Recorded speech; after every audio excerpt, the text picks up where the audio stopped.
Allahu Akbar, Allahu Akbar, Allahu Akbar, Allahu Akbar, Allahu Akbar, Allahu Akbar,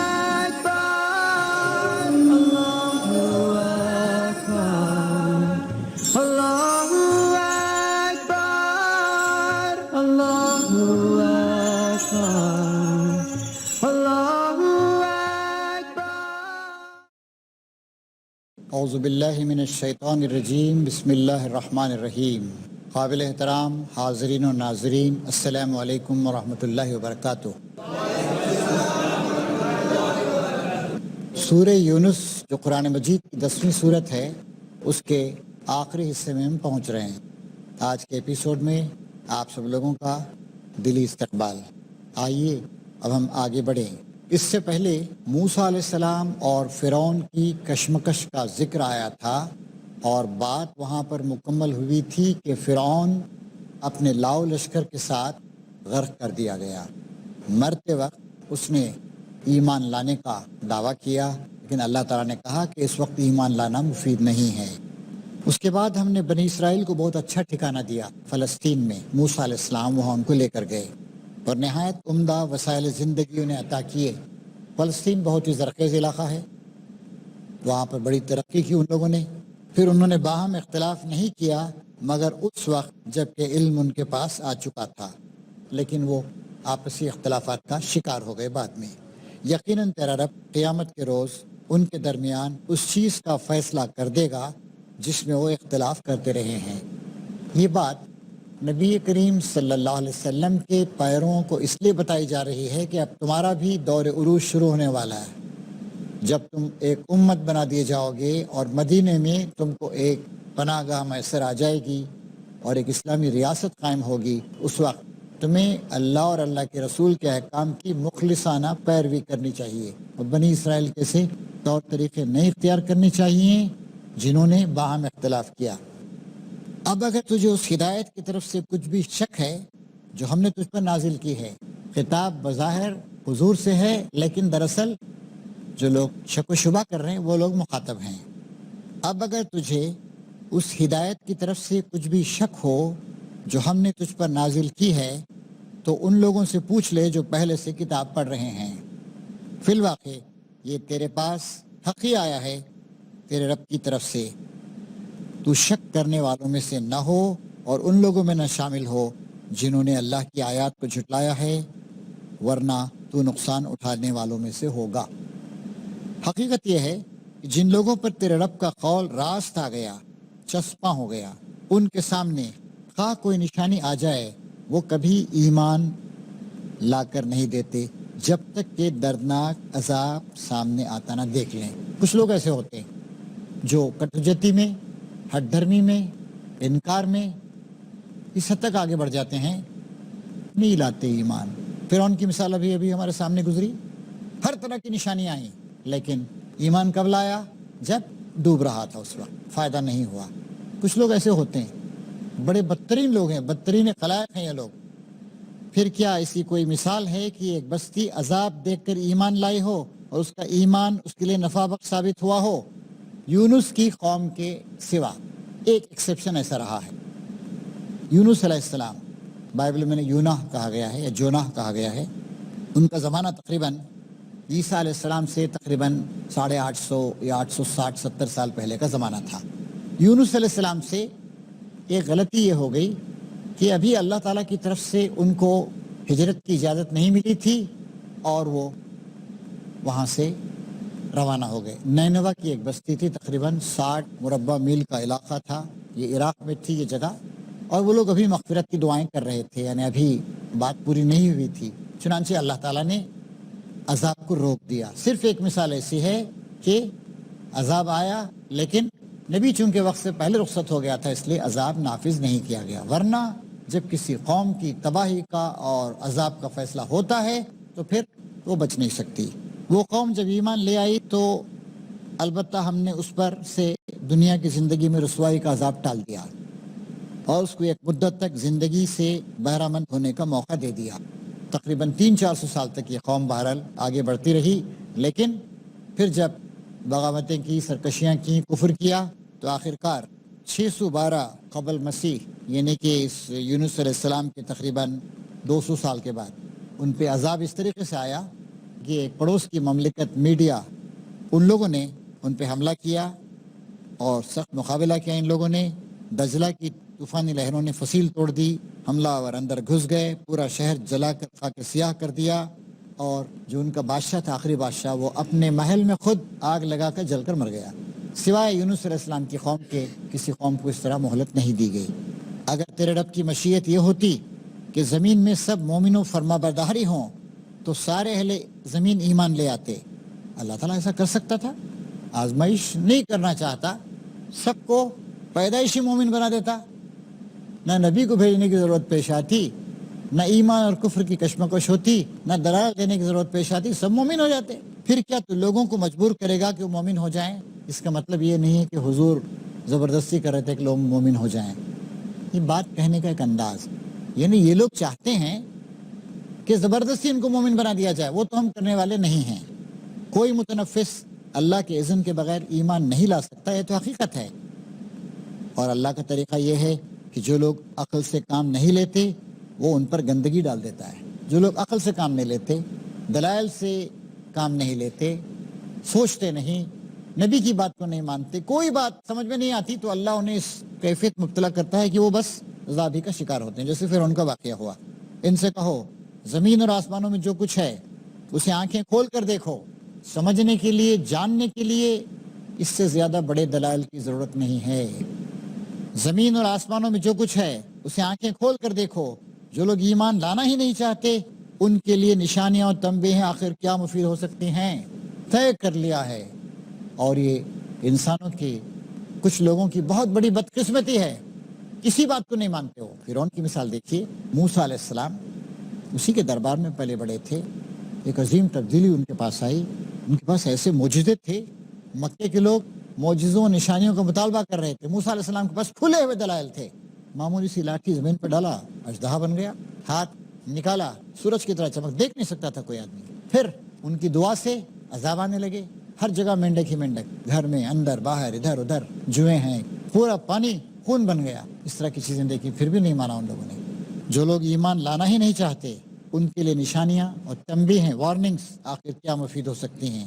اب یہ لوگ اس کے سوا اور کس چیز کے منتظر ہیں کہ وہی برے دن دیکھیں جو ان سے پہلے گزرے ہوئے لوگ دیکھ چکے ہیں۔ نبی کریم صلی اللہ علیہ وسلم کا آثار کائنات کی طرف توجہ دلانا، اللہ تعالیٰ کی آیات کی تشریح کرنا، دل لگتے دلائل دینا کہ اللہ ایک ہی ہے، پھر پرانی تاریخ کے واقعات کو لوگوں کے سامنے پیش کرنا، ابراہیم علیہ السلام کی تعلیمات کو پیش کرنا، اس طرح کے بے شمار نشانیاں ان لوگوں نے دیکھی لیکن ماننے کے لیے تیار نہیں تھے۔ کہو اچھا انتظار کرو، میں بھی تمہارے ساتھ انتظار کرتا ہوں۔ اور یہ لوگ مطالبہ کرتے تھے کوئی ایسا معجزہ لاؤ یا عذاب لے آؤ۔ اس سے پہلے کی آیت میں آپ کے ذریعے سے جواب دلوایا گیا، نشانی یا معجزہ لانا میرے ہاتھ میں نہیں، میں تو اپنے نفع و نقصان کا بھی اختیار نہیں رکھتا ہوں، میں عالم الغیب نہیں ہوں۔ اللہ تعالیٰ کی تعلیمات کو تمہارے سامنے پیش کرنا، آیات الہی کو توضیح و تشریح کے ساتھ تمہارے سامنے رکھنا، دلائل دینا، سمجھانا، یہ میرا کام ہے جو میں کر رہا ہوں۔ ایسی کوئی دلیل میں لے آؤں کہ بس تم زبردستی مسلمان ہو جاؤ، یہ اللہ تعالیٰ کا طریقہ نہیں ہے۔ پھر جب ایسا وقت آتا ہے تو ہم اپنے رسولوں کو اور ان لوگوں کو بچا لیا کرتے ہیں جو ایمان لائے ہوں۔ ہمارا یہی طریقہ ہے، ہم پر یہ حق ہے کہ مومنوں کو بچا لیں۔ اب مکے کے لوگوں کے ساتھ کیا ہوا؟ بڑے بڑے لوگ تھے، عرب کا عطر تھے وہ لوگ، قریش کے لوگ سیادت اور رہنمائی کے منصب پر فائز تھے، ہر لحاظ سے لیڈرز تھے پورے کے پورے عرب کے۔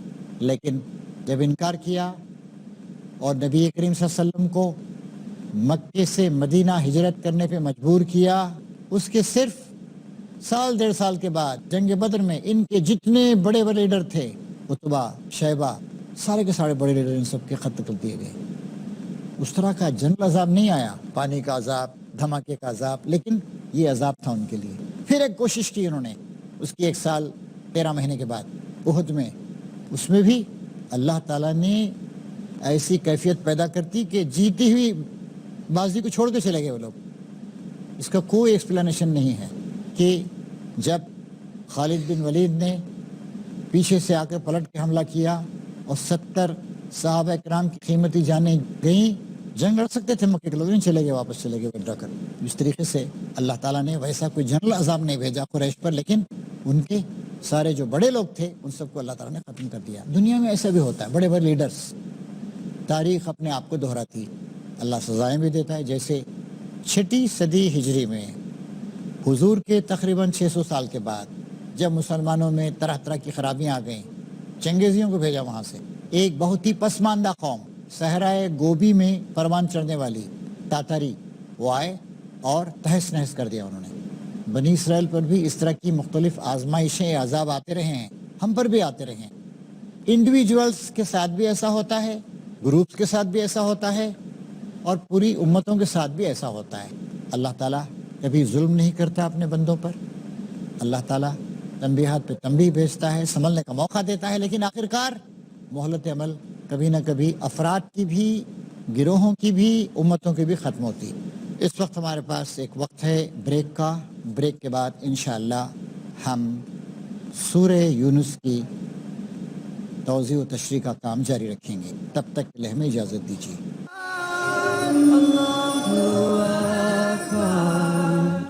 بریک کے بعد تمام حاضرین و ناظرین کا استقبال ہے. نبی کریم صلی اللہ علیہ وسلم اور مکے کے سرداروں کے درمیان جو کشمکش چل رہی تھی وہ اپنے آخری مرحلے میں داخل ہو رہی ہے.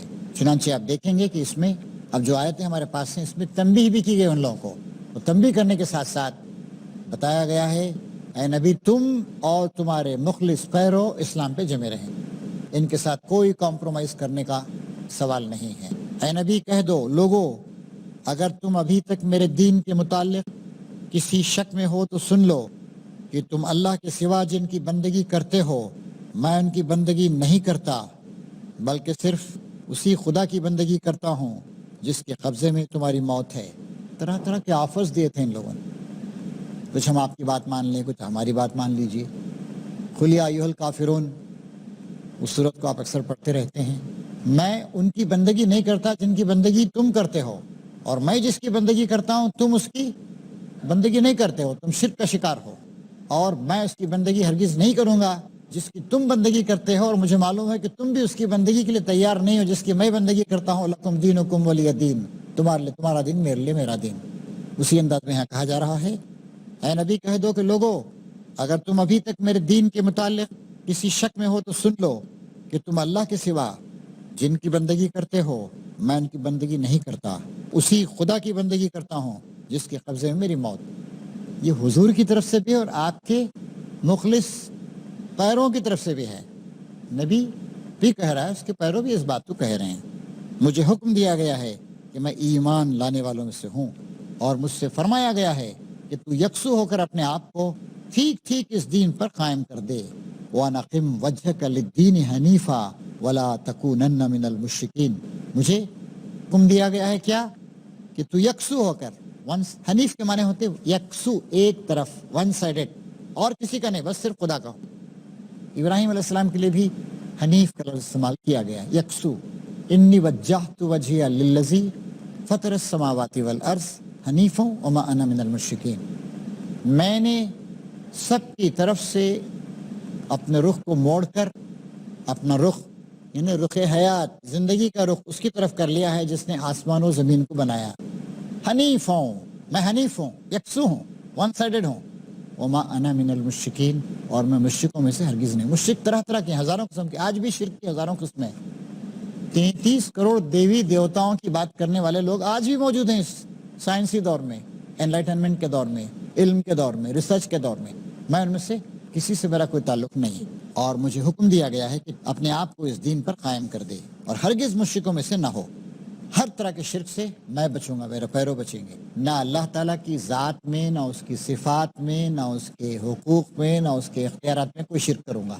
شرک کی بھی 2 قسمیں بتائی گئی، شرک جلی، بڑا بڑا کلیئر، شرک خفی، چھپا ہوا، خفیہ، چھوٹا. میں کسی قسم کا کوئی شرک نہیں کروں گا، اللہ کی عبادت کروں گا، اللہ کی بندگی کروں گا، اللہ ہی کا نام لوں گا، اسی کے گھر کا طواف کروں گا، اسی کی طرف رخ کروں گا، اسی سے مدد مانگوں گا، اسی کے نام کو جپوں گا، اسی کے احکام کو مانوں گا، اسی کے حلال کو حلال، اسی کے حرام کو حرام مانوں گا، کسی معنی میں بھی میں شرک نہیں کروں گا۔ اور اللہ کو چھوڑ کر کسی ایسی ہستی کو نہ پکار جو تجھے نہ فائدہ پہنچا سکتے نہ نقصان، صاف صاف بتا دیا گیا۔ کوئی ہستی ایسی نہیں ہے ساری کائنات میں جو فائدہ پہنچا سکتی ہے، نقصان پہنچا سکتی ہے۔ اور جگہوں پر بتایا گیا اللہ تعالیٰ کسی کو فائدہ پہنچانے کا ارادہ کر لے تو پھر کوئی اس کو نقصان نہیں پہنچا سکتا، اور اللہ تعالیٰ کسی کے بارے میں فیصلہ کر لے کہ نقصان پہنچائے گا تو پھر کوئی اس کو فائدہ نہیں پہنچا سکتا۔ اس طریقے سے اسلام شرک کے ایک ذرے کو بھی، ایک تنکے کو بھی برداشت نہیں کر سکتا ہے۔ مزید ہمارے سامنے وہ آیت آتی ہے، پہلے گزر چکی ہے، قل ان صلاتی و نسکی و محیای و مماتی للہ رب العالمین، کہو میری نماز اور میری تمام عبادتیں، عبادت کے سب طریقے، مراسم عبودیت، اور میری زندگی اور موت اللہ رب العالمین کے لیے۔ تو زندگی اور موت جب اللہ رب العالمین کے لیے، مطلب کیا ہوا؟ انٹائر لائف، یعنی میرے خیالات، میرے افکار، میرے نظریات، میرے عقائد، میری عبادات، میرا دعائیں مانگنا، میرا اخلاق کو اختیار کرنا، اور میرا کھانا پینا، چلنا پھرنا، اٹھنا بیٹھنا، میری شادی بیاہ، میرے بچے، میرا بڑوں کا احترام، چھوٹوں کے ساتھ اچھا سلوک، میری تجارت، میری سیاست، میری جنگ، میری صلح، میرے بین الاقوامی تعلقات، ساری چیزیں، سب کچھ اللہ تعالیٰ کے لیے۔ تو یہاں پر فرمایا جا رہا ہے کہ اللہ کو چھوڑ کر کسی ہستی کو نہ پکار جو تجھے نہ فائدہ پہنچا سکتی نہ نقصان، اگر تو ایسا کرے گا تو ظالموں میں سے ہوگا۔ یہ حضور کے ذریعے سے مومنوں کو بتایا جا رہا ہے۔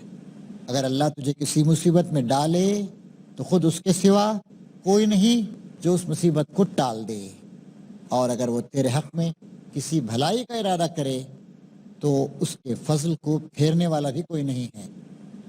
وہ اپنے بندوں میں سے جس کو چاہتا ہے اپنے فضل سے نوازتا ہے، اور وہ درگزر کرنے والا، رحم فرمانے والا ہے۔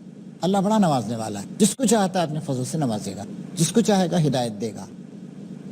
اس کے بعد آخر میں ارشاد فرمایا جا رہا ہے، قُلْ يَا أَيُّهَا النَّاسُ قَدْ جَاءَكُمُ الْحَقُّ مِنْ رَبِّكُمْ وَمَنِ اهْتَدَىٰ فَإِنَّمَا يَهْتَدِي لِنَفْسِهِ وَمَنْ ضَلَّ فَإِنَّمَا يَضِلُّ عَلَيْهَا وَمَا أَنَا عَلَيْكُمْ بِوَكِيلٍ۔ اے محمد صلی اللہ علیہ وسلم لوگوں سے کہہ دو، لوگو تمہارے پاس تمہارے رب کی طرف سے حق آ چکا ہے، نبی حق لے کر آ چکا ہے، اللہ کی حق نما کتاب آ چکی ہے، دلائل آ چکے ہیں، سب کچھ آ چکا ہے۔ اب جو سیدھی راہ اختیار کرے اس کی راست روی اسی کے لیے مفید، حق کو باطل سے، باطل کو حق سے بالکل ممیز، ڈسٹنکٹ کر دیا گیا ہے، کوئی اشتباہ نہیں ہے، کوئی شبہ نہیں ہے، ساری باتیں کھول کھول کے بیان کر دی گئی۔ کوئی شخص اگر سیدھے راستے کو اپناتا ہے تو یہ اسی کے لیے مفید ہے، اور جو گمراہ رہے اس کی گمراہی اسی کے لیے تباہ کن ہے۔ گمراہی کبھی پورے کا پورا اختیار، دلائل کو رد کرنے کا، کٹوجتی کرنے کا، دشمنی کرنے کا، سن کر نہیں سننے کا، دماغ سے کام نہیں لینے کا، پورا پورا اختیار ہر انسان کو ہے۔ جو گمراہ رہے اس کی گمراہی اسی کے لیے ہے، اسی کے لیے تباہ کن ہے۔ اور میں تمہارے اوپر کوئی حوالہ دار نہیں ہوں، پاسبان، حوالہ دار، بس زبردستی تمہیں اس راستے پر لے آؤں، یہ میرا کام نہیں۔ چنانچہ دیکھیے موقع دیا گیا، جو لوگ آپ کے پیغام پر لبیک کہتے رہے وہ آپ کے ساتھ کٹ کٹ کے جمع ہوتے رہے، مصائب برداشت کیے، مشکلات سہیں، قتل و خون کا شکار ہوئے، اور معمولی بات تھی، گھر بار سب کچھ چھوڑ کر مدینہ چلے گئے وہ لوگ، اور نبی کریم صلی اللہ علیہ وسلم کو بھی مدینہ جانا پڑا، وہاں بھی ان کو چین سے بیٹھنے نہیں دیا گیا، پروپیگنڈے کیے گئے ان کے خلاف، دھمکیاں دی گئی ان کو، حرم شریف کا راستہ بند کر دیا گیا۔ ہزاروں سال کی تاریخ میں کبھی ایسا نہیں ہوا تھا کہ کسی پر حرم شریف کا راستہ بند کر دیں، اپنے دشمنوں، دشمن قبیلوں، برسر جنگ لوگوں پر بھی حرم شریف کا راستہ نہیں بند کرتے تھے، کہتے کہ اللہ کا گھر ہے، ٹھیک ہے ہمارے اختلافات، ہمارے جھگڑے، ہمارے قبائل، ہماری کشمکش، ہمارے مفادات، لیکن یہ اللہ کا گھر ہے، ہر آدمی یہاں پر ان 4 مہینوں میں آ سکتا ہے، جا سکتا ہے۔ لیکن اسلام سے اتنی دشمنی، حق سے اتنا اعراض، حقیقت کے خلاف